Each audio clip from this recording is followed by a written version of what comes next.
जगद्गुरू संत तुकाराम महाराजांच्या पालखी सोहळ्यामध्ये कोटेवाडी येथे मेंढरांचा ऐतिहासिक रिंगण सोहळा पार पडला।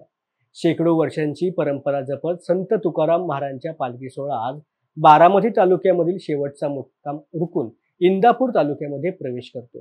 तत्पूर्वी काटेवाडी येथे मेंढरांचा गोल रिंगण सोहळा पाहण्यासाठी हजारो भक्तांनी पावसामध्ये भिजत गर्दी केली होती। काटेवाडी ग्रामपंचायतीच्या वतीने या पालखी सोहळ्याचं स्वागत केलं गेलं।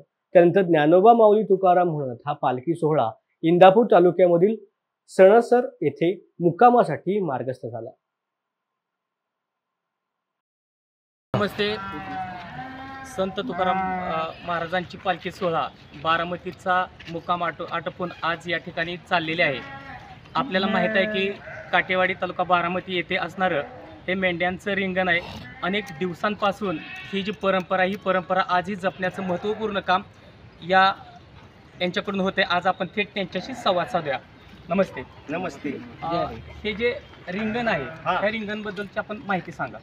आमचं रिंगण जे असतं ते एक हाय असं पावसाचं ह्याचं वातावरण झालं मेंढरं बिघडतात, उन्हाळ्यात ह्याच्यात मेंढरं बिघडतात। काय होतं कमजोर ह्याच्या खाण्यात ह्याच्यात फरक पडतो आहे। जर पालखीचं रिंगण पडलं त्यात मेंढराचा सुपाचव आपल्याला वाटते। ह्याच्यात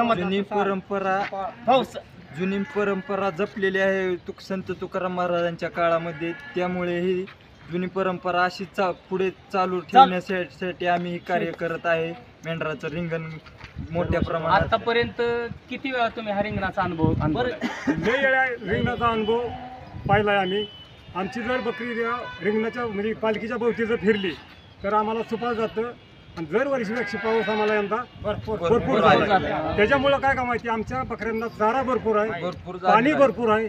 त्याच्यामुळे आम्हाला सुख समाधान वाटतं। तुम्ही विठुरायाला किंवा तुकाराम माऊलीला काय मागणं करताय? आम्ही फक्त आमच्या बकऱ्यांना आणि आमच्या पोटांना चारा पाहिजे, त्याच्यापेक्षा आम्हाला काही नको आहे।